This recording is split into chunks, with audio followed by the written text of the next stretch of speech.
अरे कमला, तुम यहाँ बैठी हो और मैं कब से तुम्हें ढूंढ रहा हूँ। वो मुझे अच्छा नहीं लग रहा था जी, इसलिए यहाँ आकर बैठ गई। तुम फिर से बच्चों के बारे में सोच रही हो ना। तो आप ही बताइए, हमारी शादी को 7 साल हो गए हैं, मैं क्या अब कभी माँ नहीं बन पाऊंगी? देखो कमला, शहर के डॉक्टर ने कहा तो था कि हम में से किसी को कोई परेशानी नहीं है। अब भगवान को पुकारो, अब वही एकमात्र है जो हमारी गोद भर सकते हैं। भगवान को तो मैं कब से पुकार रही हूँ जी, वो तो मुझे सहारा ही नहीं दे रहे। मैं सबके मुंह से निसंतान सुन सुन कर थक चुकी हूँ। अब मुझे कुछ भी अच्छा नहीं लगता है। तुम इस तरह से रो क्यों रही हो?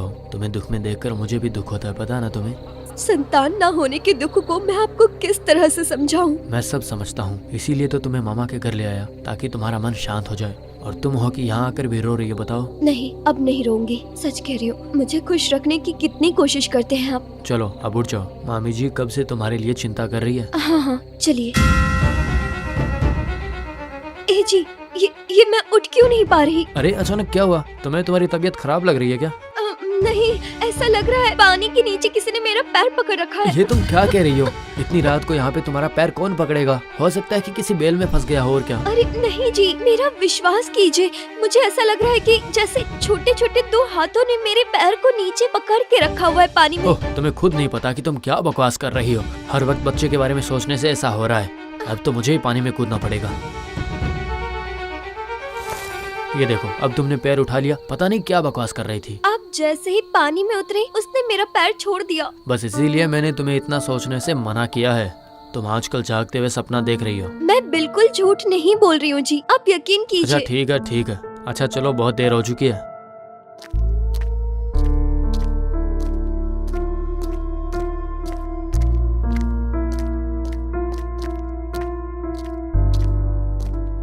रतन और कमला दोनों ही अपनी बहस बंद करके मामा घर वापस आ गए।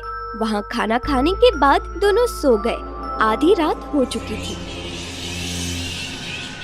कमला, कमला मुझे बचाओ, कमला, कमला, कमला मुझे बचाओ, कमला, कमला मैं डूब रहा हूँ, कमला, कमला।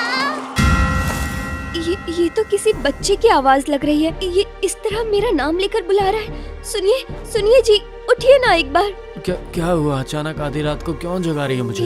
ये आपको सुनाई नहीं दिया? क्या सुनाई देगा? क्या कह रही हो? अरे एक बच्चा, वो बार बार मुझे नाम लेकर बुला रहा है, बचाने के लिए कह रहा है। इतनी रात को यहाँ बच्चा कहाँ से आएगा? तुमने जरूर कोई सपना देखा होगा। नहीं जी, मैंने साफ साफ सुना है। वो सुनिए, सुनिए, फिर से आ रही आवाज। कमला, कमला मुझे बचाओ, कमला, कमला, कमला मुझे बचाओ, कमला मैं डूब रहा हूँ। सुना आपने? सुना ना आपने? चलिए ना बाहर चलकर देखते हैं, हो सकता है सच में कोई विपत्ति में हो। कहाँ, मुझे तो कुछ भी सुनाई नहीं दिया। तुमने शाम से ये क्या शुरू किया है कमला, बताओ। नहीं, हम कल ही वापस घर चलते हैं। यहाँ आकर बच्चे को लेकर तुम्हारा पागलपन और बढ़ गया है। आप मेरी बात पर यकीन क्यों नहीं कर रहे हैं जी? मैं कोई पागलपन नहीं कर रही हूँ, मैंने सच में सुना है। आधी रात को मुझे ये बकवास कहानियाँ सुनाकर मेरी कच्ची नींद खराब मत करो। तुम खुद भी सो जाओ और मुझे भी चैन की नींद लेने दो। उस रात कमला की आंखों में दोबारा नींद नहीं आई। वो बार बार सोचने लगी कि वो बच्चा है कौन जो उसे इस तरह से बुला रहा है। अगली सुबह रतन मामा मामे से विदा लेकर कमला को लेकर घर आ गया। कमरे में प्रवेश करते ही माँ ने उससे पूछा, क्यों बेटा, तुमने तो कहा था तुम लोग 2 दिन रुकोगे, तो तुम लोग आज ही आ गए। मत पूछिए माताजी, मैं वहाँ इसलिए गया था ताकि कमला खुश रहे, बच्चे की चिंता दूर हो जाए, लेकिन उसका पागलपन वहाँ और ही बढ़ गया था। क्यों रे कमला, मायके जाकर ये तुमने कौन सा नया नाटक कर दिया? विश्वास करिए माँ, मैंने कोई नाटक नहीं किया। आपका बेटा मेरी बात पर यकीन ही नहीं कर रहा है। ठीक है, नाटक किए बिना बताओ क्या हुआ। वो कल शाम को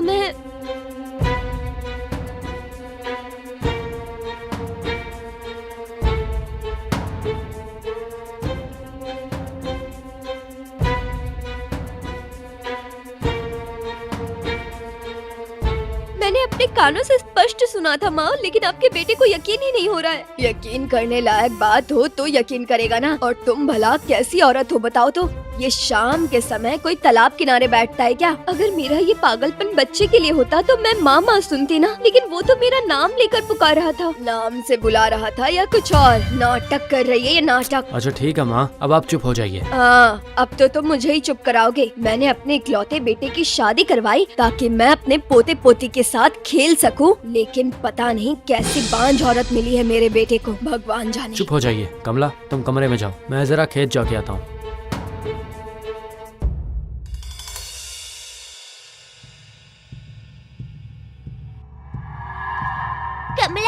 कमला मुझे बचाओ, कमला कमला कमला मुझे बचाओ। चंद्रमा के घर में बहुत परेशानी होती है, मुझे बचा लो कमला, बचाओ। ये क्या? अरे बहू, तुम इतनी रात को कहाँ जा रही हो? बहू, वो मुझे बुला रहा है, मुझे बचाना होगा, मुझे उससे बचाना होगा। कौन बुला रहा है? किसे बचाना होगा?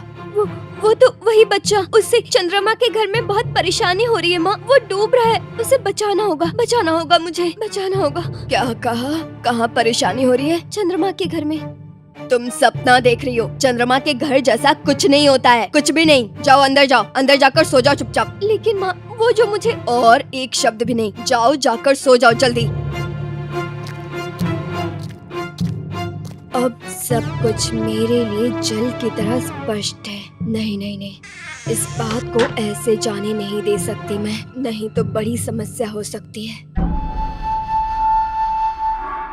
इसके अगले 2 दिनों में कमला का पागलपन और भी ज्यादा बढ़ गया। अब उसे वो बच्चा हर जगह दिखाई देता। वो मन ही मन में उससे बातें भी करती। उस दिन रतन की माता गंगा ने धीरे से रतन को बुलाकर कहा, देख बेटा, मैं जानती हूँ तू बहू से बहुत प्यार करता है, लेकिन ऐसी मनहूस औरत को मैं और घर में नहीं रख सकती। ये आप क्या कह रहे हैं माँ? मुझे तो कुछ भी समझ में नहीं आ रहा। समझ नहीं पा रहे हो या समझना नहीं चाहते हो? सुनो, तुम बहू को उसके मायके छोड़ाओ। लेकिन क्यों? क्यों मतलब? एक तो वो पहले से ही बांझ है और अब तो दिमाग भी खराब हो गया है उसका। हर वक्त पता नहीं उसे कौन सा बच्चा दिखता है। ऐसी औरत के साथ और नहीं रहना चाहिए। ऐसा मत कहिए माताजी, मैं कमला को डॉक्टर को दिखाऊंगा और वो ठीक हो जाएगी, आप देखना। मैं अब उसे और नहीं देख सकते बेटा, तुम आज ही उसे जाकर मायके छोड़ दो, तुम्हारी दूसरी शादी करवाऊंगी। माताजी, आप ये क्या कह रही हैं? दोबारा ऐसा कभी मत कहिएगा आप, ठीक है? कमला कहीं नहीं जाएगी, मैं उसे ठीक कर दूंगा। मैं चलता हूँ माताजी, मुझे काम के लिए देर हो रही है। मैंने कैसे बेटे को जन्म दिया जो अपनी पत्नी के आंचल में छुपा रहता है। नहीं, अब मुझे ही कुछ करना होगा, नहीं तो सच में दिन ब दिन हालत खराब हो जाएगी और जो सच मैंने इतने सालों से छिपा कर रखा है वो सामने आ जाएगा।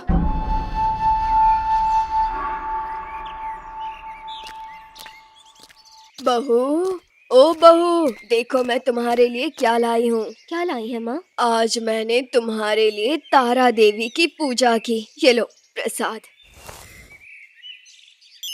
खाना मत कमला, मत खाना, बिल्कुल मत खाना। क्यों? क्या होगा खाने से? क्या बात है बहू, क्या बड़बड़ाई जा रही हो? खाओ ना, प्रसाद खाओ। नहीं माँ, कुछ नहीं, आप जाइए ना, बाद में खाती हूँ। बाद में क्यों? अभी खाओ, मेरे सामने खाने में क्या समस्या है? नहीं माँ, समस्या नहीं है, वो असल में मैं वो। क्या असल में मैं वो कर रही हो? बात किए बिना चुपचाप खा लो। रतन की माता जी, आप घर पर हैं? एक बार बाहर आइए ना। उफ, लोग हमेशा गलत समय पर आते हैं। बहू तुम प्रसाद खा लेना, मैं आती हूँ।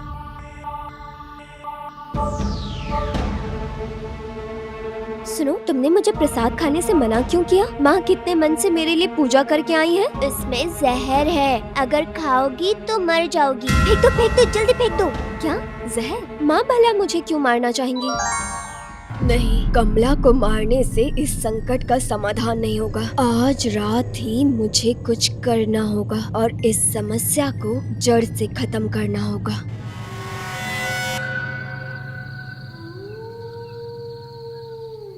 जब सभी लोग सो गए तो गंगा चुपचाप कमरे से निकल गई। फिर वो चलकर एक तांत्रिक की कुटिया के बाहर पहुंची और वो उनके पैरों पर गिरकर कहने लगी, बाबा, मैंने आपका बहुत नाम सुना है आपने बहुत से लोगों को संकट से बचाया है। मेरे ऊपर भी एक बड़ा संकट है, मुझे बचाइए, नहीं तो सर्वनाश हो जाएगा। तुम शैतान से भी बड़ी शैतान हो। मतलब क्या कहना चाहते हैं आप? मैं क्या कहना चाहता हूँ वो तुम्हें समझ में आ गया है। तुमने जो किया है वो साधारण व्यक्ति नहीं कर सकता है, समझो तुम्हें इसका परिणाम भुगतना पड़ेगा। तो फिर क्या आप मेरी सहायता नहीं करेंगे बाबा? मैं शैतान का पुजारी हूँ। देखो, तुम्हारी मदद करना मेरा कर्तव्य है, लेकिन लेकिन क्या बाबा? इसके लिए किए जाने वाले यज्ञ में 1000 रुपए प्रणामी की आवश्यकता होगी। आपको जो भी चाहिए बाबा, मैं आपको सब ला कर दूंगी। आप बस मुझे बताइए, आप इस संकट से निकाल देंगे ना? मैं तुम्हें खतरे से बचा पाऊँ या ना बचा पाऊँ, लेकिन तुमसे तो पैसा वसूल कर ही लूंगा मैं। बोलिए ना बाबा, कर पाएंगे ना? बिल्कुल चिंता मत करो, खतरे टल जाएंगे। शैतान तुम्हारे साथ है। कल आधी रात को उस तालाब के किनारे पहुंच जाना, मैं वहां यज्ञ करूंगा। ठीक है बाबा, तो फिर मैं चलती हूँ। अगले दिन गंगा रतन से कहती है कि वो घूमने जा रही है और मायके चली जाती है। उधर गंगा के जाते ही वो छोटा बच्चा कमला को फिर से दिखता है और कहता है, कमला, ए कमला, आज रात को तुम तालाब किनारे जाना, तुम्हें सारी सच्चाई पता चल जाएगी और साथ में रतन को भी लेकर जाना। कैसी सच्चाई? और मेरा पति तो राजी ही नहीं होगा। वो तो आजकल मेरी किसी बात पे यकीन ही नहीं करता। तुम दोनों को जाना ही होगा कमला, आधी रात को जाना होगा। ठीक है, मैं कोशिश करूँगी। तुम फिर से अकेले में बात करने लगी हो कमला? नहीं, मैं तो वो रहने दो, विश्वास नहीं करेंगे। पता नहीं क्या कह रही हो, पता नहीं मामा जी के घर जाने के बाद क्या हो गया। आप जानना चाहते हैं मुझे क्या हुआ है? तो आज रात आपको मेरी एक बात माननी ही होगी। कौन सी बात? आज रात आपको मेरे साथ मामा के घर के पास जो तालाब है वहाँ जाना पड़ेगा, फिर आपको सब पता चल जाएगा। लेकिन यही मेरी आखिरी ख्वाहिश है, कृपया करके मना मत कीजिए। ठीक है, मैं तुम्हें लेकर जाऊंगा।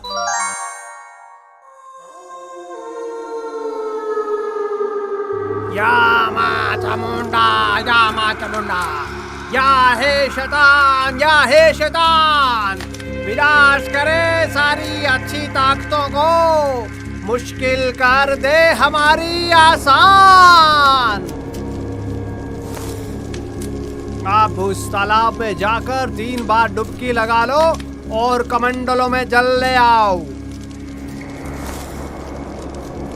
तांत्रिक के अनुसार गंगा ने उस तालाब में 3 बार डुबकी लगाई और फिर पानी लेकर जैसे ही वो ऊपर आने लगी तो उसने देखा कि वो ऊपर ही नहीं आ पा रही थी।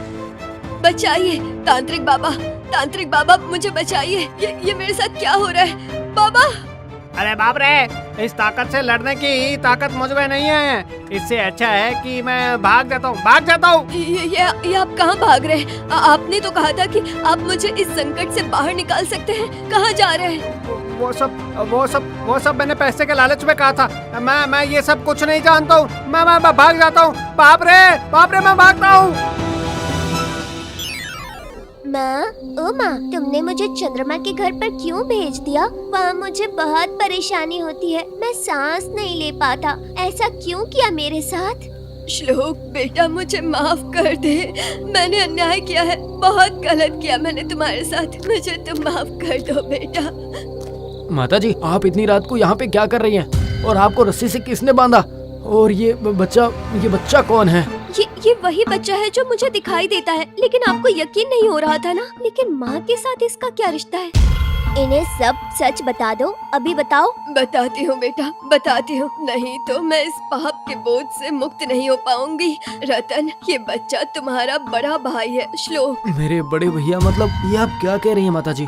हाँ बेटा, मेरी शादी के 2 साल के बाद मेरी गोद में मेरे पहले बच्चे श्लोक का जन्म हुआ। परिवार का पहला बच्चा, और वो भी लड़का। इस वजह से परिवार में मेरी इज्जत बढ़ गई थी। मैं बहुत खुश थी, लेकिन मेरी किस्मत में खुशी नहीं थी। जब श्लोक 4-5 साल का था तब मुझे पता चला कि वो विकलांग है, वो कभी नहीं चल पाएगा। मेरी दुनिया उलट पुलट हो गई। मैंने सोचा, नहीं, इस अपाहिज लड़के को मैं जिंदगी भर नहीं संभाल पाऊंगी। ये तो बड़ा होकर भी मुझे कोई सुख नहीं दे पाएगा। मुझे उस लड़के की बुढ़ापे की देखभाल करनी होगी। नहीं, मैं ये सब नहीं कर पाऊंगी। मैं अपनी जिंदगी की खुशियाँ बर्बाद नहीं कर सकती हूँ। मुझे कुछ तो करना होगा। यही सोचकर मैं अगले दिन श्लोक को साथ लेकर मायके चली गई। उस रात श्लोक को चंद्रमा दिखाकर खाना खिला रही थी और कह रही थी, वो देखो बेटा, वो है चंदा मामा का घर। वहाँ बहुत सारे खिलौने हैं, पता है? सच में माँ, मैं उस खिलौने से खेल सकता हूँ? तुम्हें वो खिलौना कैसे मिलेगा? वो तो चंद्रमा के घर पर है।